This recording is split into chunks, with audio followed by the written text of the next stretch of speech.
Hello, today I am going to show you how to make challah bread.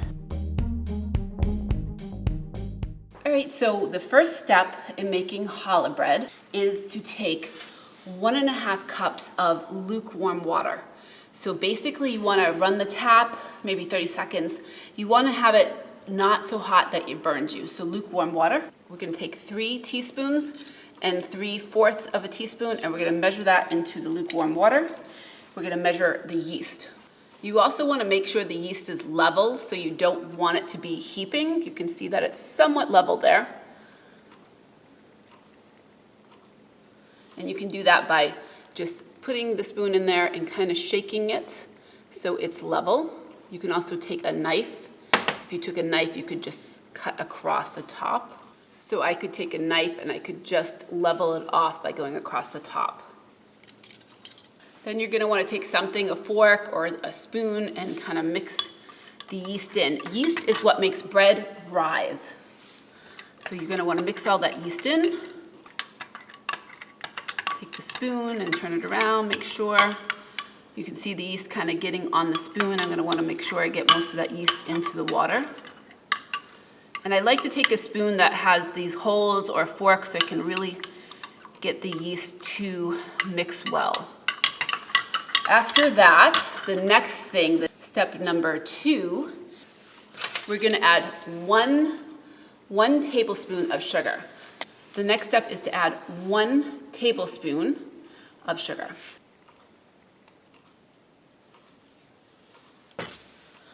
And you're going to want to mix that in. I'm going to be pouring this yeast, water, and sugar into this large bowl here. And I'm going to do what's called proofing. And I'm going to wait 10 minutes. I'm going to wait 10 minutes. And I'm going to be wanting to see that there's going to be some bubbles forming in the yeast. Right now there's just bubbles, but that's the bubbles because I've stirred it. Okay, Google. Please put on a 10-minute timer for me. 10 minutes, starting now.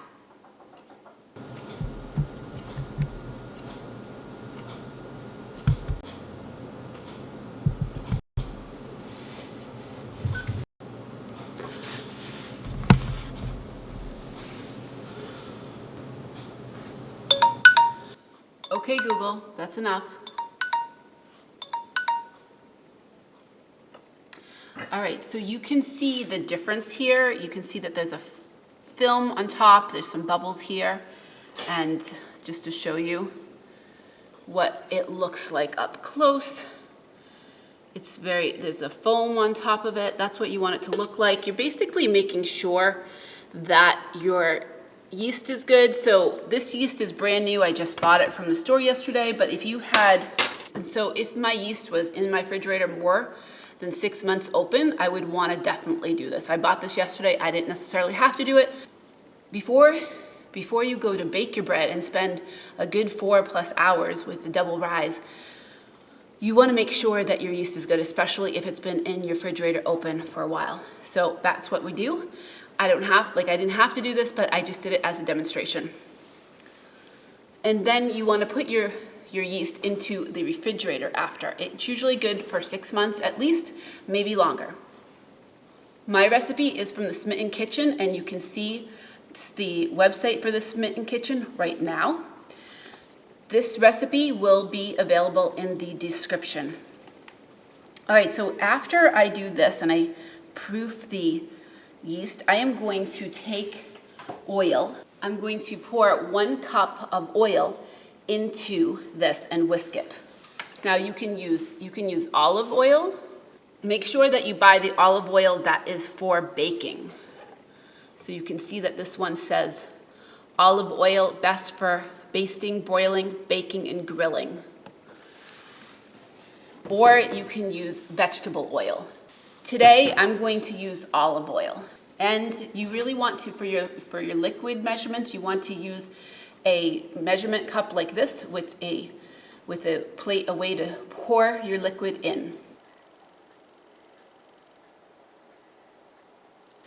So I'm going to pour that in.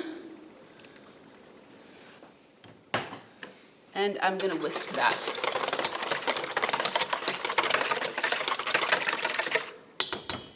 Now the next ingredient that you're going to want to whisk is 4 eggs. So I'll be putting 4 eggs. I'm gonna be cracking them and whisking these 4 eggs.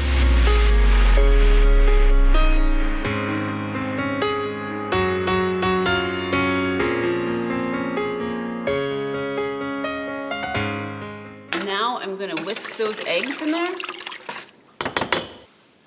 So next I'm going to take 1 cup of sugar and I'm gonna whisk that in. Next I'm gonna take 1 tablespoon of salt.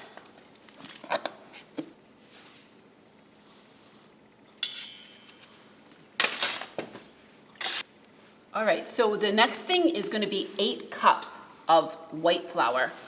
So we're gonna be using the solid measurement cups, and this is a 1 cup measurement. And you'll put 1 cup at a time and mix it, because you don't wanna put too much. It might take a little bit less or a little bit more than 8 cups.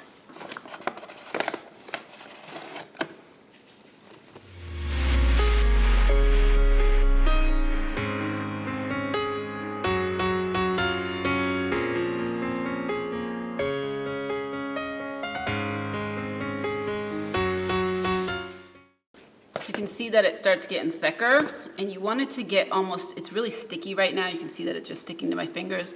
We want it to get it to the point that it's really not sticky, and we're going to flour this countertop or a cutting board.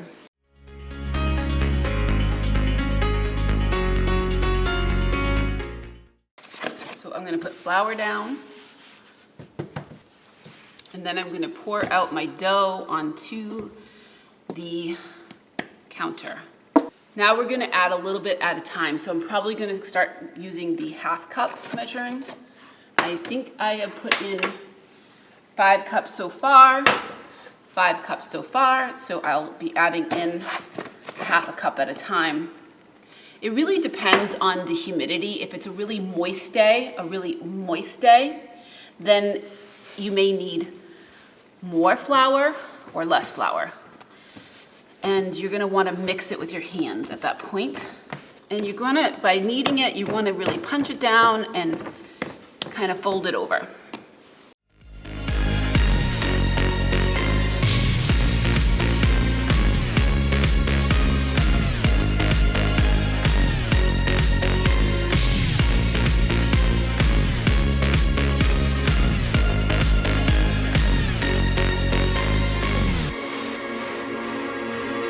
Also use a KitchenAid mixer like this one, where you have a dough mixer.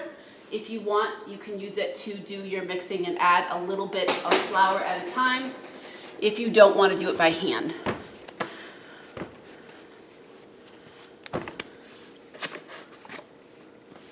There's also an option to use a bread maker like this one to make your dough, but you'd want to have a bread maker with a very large capacity, or maybe split this up into 2 different batches, because most bread makers can only handle 4 cups of flour at a time.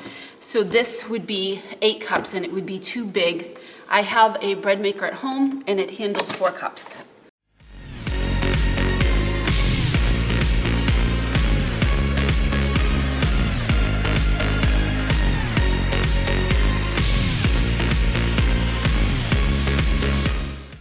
All right, so you want to have a ball of dough like this that's not really sticky. You'll take a clean bowl and you're going to take some oil and you're going to oil this bowl. So that way when you put this bread dough in to rise, it will not stick when you take it out. So you'll oil it. You can take some oil and put a little oil on a napkin like this one, and then you can take it and make sure the inside is oily to the touch, but you don't want to have a lot of oil in there. And then you'll put your bread dough in, and we're going to cover it with some saran wrap. So we'll cover it with some saran wrap. Now today is a really warm day, so I'm just going to leave it by the window over there to rise. But if it was wintertime, I would stick it inside of the oven. I would turn on the oven to 200 degrees for 1 minute, and then I would turn the oven off, and I would stick the bread in the oven to rise. But because it's a very warm day, it's summertime right now, very warm, and there's no air conditioning in here, I am going to put it in the window, near the window, to rise. So we'll be letting this rise for 1 hour, and then we'll come back. All right, see you later. Okay, so it just finished the first rising where the dough rises, and you can see that it has doubled. You want it to double in size, and that was for 1 hour. The next rising is for the next rising will be for 30 minutes. So the next thing we're going to do is we're going to punch down the dough and then let it rise again for 30 minutes. So we're going to punch it down. And you want to kind of put it onto the board with some flour and punch it down.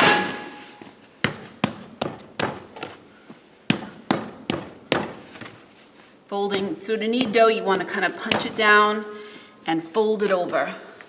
So punch it down, or knead it, punch it down, and fold it over. So then form it into a ball again after you punched it down. And you're going to put it back into your greased bowl, and you will let it rise. Again, it's summertime, so I'm going to let it rise there in the window. So I'll put it back in the bowl. And then I will say, okay, Google, please set a timer for 30 minutes. 30 minutes, starting now.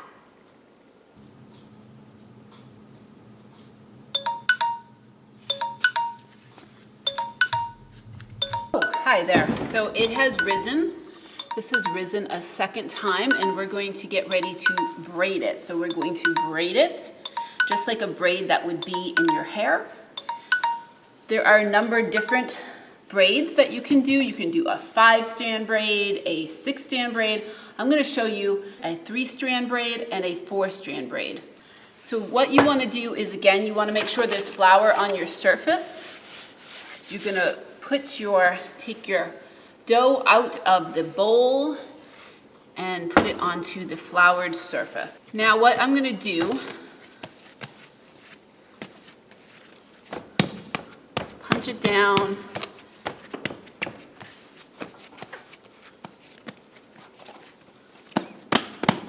And usually I would have a pastry cutter like this, but I forgot to bring that. So I'm going to use a knife because it can cut the pastry. And I'm going to cut this in half.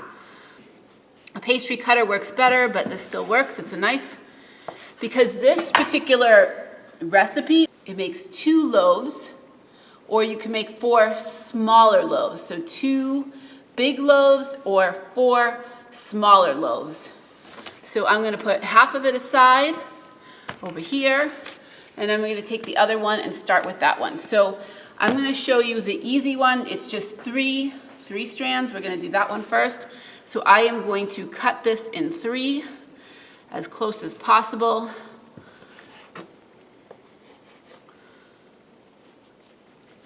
And it doesn't have to be exact.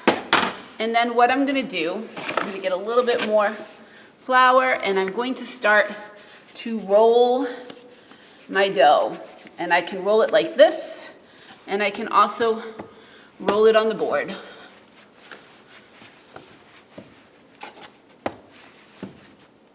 So here's one strand that's ready. I'm going to put that aside, and I'll start rolling the next. I'm not a total expert on rolling. My aunts are very good at this, but I just kind of stretch it, and I use my hands and try to just do the best to get it to be the same length as the other one. And again, it does not have to be perfect unless you are on the British baking show, and then you better have it perfect. But this is not the British baking show, so there's no judges involved here. And 3 strands. And what I'm going to do is I'm going to take these 3 strands, and I'm going to kind of just put them all together like this. All right, so what I'm gonna do is I'm going to pinch together 3 of the sides, and then it's a simple braid.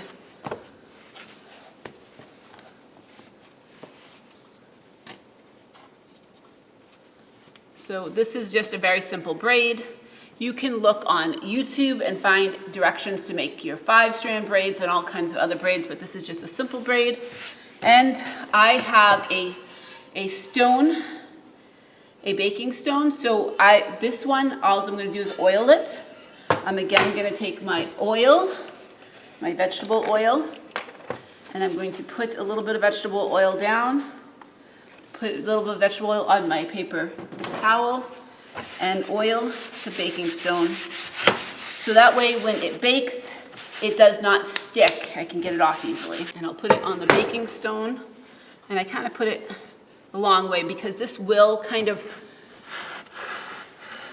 rise again, and I don't want it to come off of the baking stone. Now this is optional to put it in the oven or put it in the oven at like 100 degrees and let it rise for 30 minutes. It's not necessary. So if you do that, it'll rise one more time before you bake it. Now this is a very easy, basically I'm gonna cut it into 4. So first cut it into 2, and then I'll cut those again, each in half. And I have 4 balls, and I am again going to roll those out. Put a little bit more flour because they're a little sticky. And I'll have some links in the description for the 5-strand braid or 6-strand braid. I'll put some links for some other videos that if you are interested in making a 5-strand, you can do that. All the more power to you. It all tastes the same. All of this bread tastes the same. So I say, why make it more complicated? And you'll see that this one that's 4 is gonna make a nice round loaf. It's very pretty.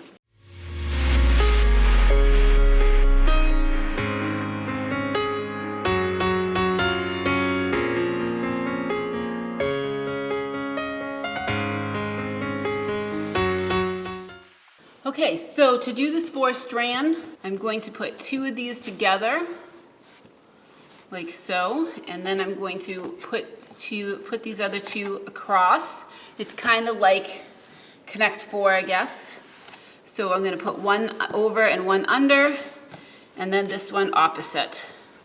And then what you're going to do is you're going to take the opposite sides, and you're going to put this one over, this one under, this one over, this one under, this one over, this one under, this one over, this one under, and you get the picture. We keep on doing that until we can't anymore.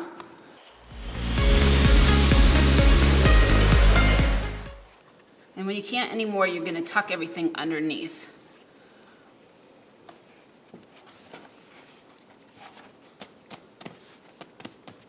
And voila. We're again going to take the second baking stone and oil that. All right, so I'm gonna put that onto the baking stone. So I pick it up, place it in the middle of the baking stone, and I'll put that into the oven to let that rise for 30 minutes. After the dough that was braided rises again, is we are going to brush with this special pastry brush. We're gonna brush some egg onto it. It gives the bread a nice crisp golden brown shell. So I'm gonna break that egg, and I will whisk it.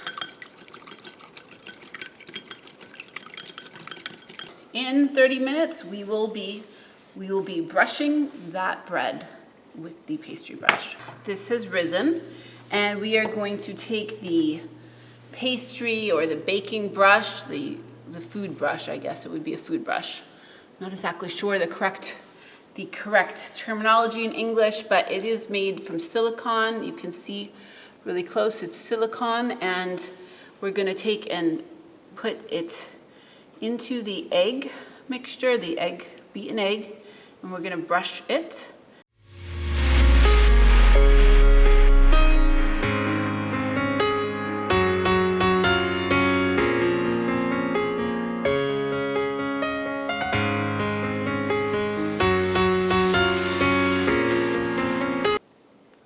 I've made this bread a lot at a camp that I would go to every year called Beckett Family Camp. And we would usually make it starting at 9 a.m. We would start making it. We'd mix it all up and make our dough. And then we would put it in the bowls for it to start rising, and we would go to our first activity. I would go swimming, or maybe I'd go boating. And then before lunch, we'd come and we'd punch it down.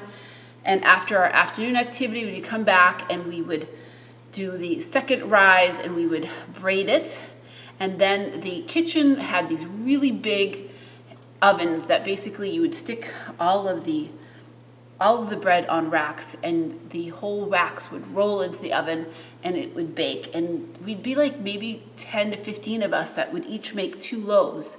So there was a ton of bread, and we would all have it that night for supper. One other thing that I forgot to do, one of the things I like to do is I like to put raisins in it. It's optional. Most of my family like it with raisins, and so I forgot to do it, but I'm going to just tuck them in. I should have did it before I put the egg on. It's a little bit easier.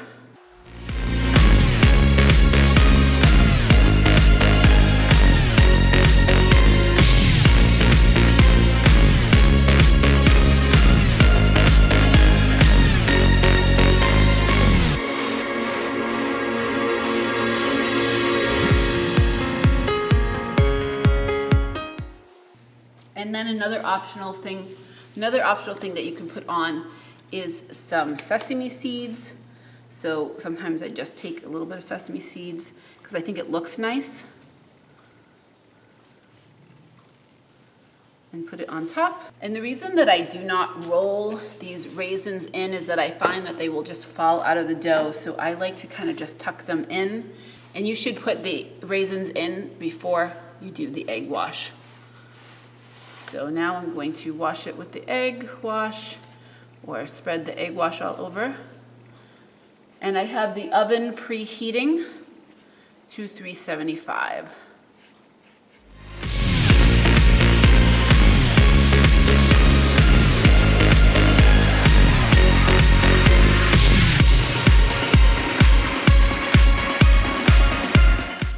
This is now ready to go in the oven, and what I'm going to do to know when it's ready is I'm going to put in this thermometer, so that way I'll know when this has reached 190 degrees Fahrenheit.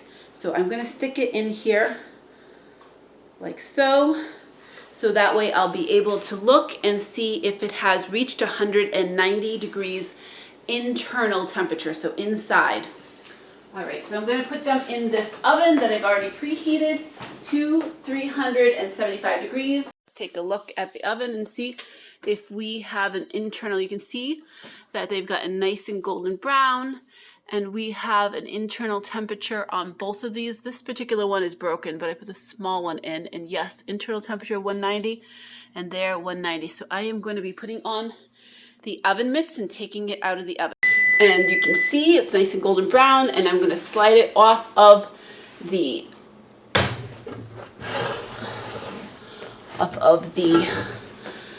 baking stone and let it cool. Now it is time to try the bread. I like to use a serrated knife to cut the bread.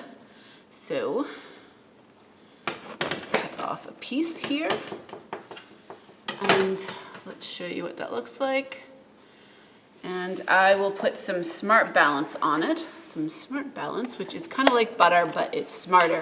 This particular stuff was developed from Brandeis University right here in Massachusetts, and it's supposed to be better for our hearts. So I'm going to put some Smart Balance on it. And I like Smart Balance too because it is much easier to spread than butter. So I'm going to put some lovely Smart Balance on the bread and try it.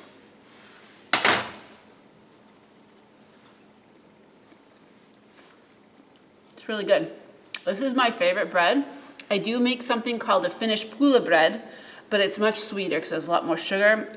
It's pretty much a similar bread, but it's made with milk and more sugar. So this one is made with water and a lot of eggs, but it's not as sweet as the pulla bread. So although I am Finnish, I prefer the challah bread. Do you make any bread let me know in the comments. And if you like this channel, please subscribe and please hit the bell. Please hit the bell.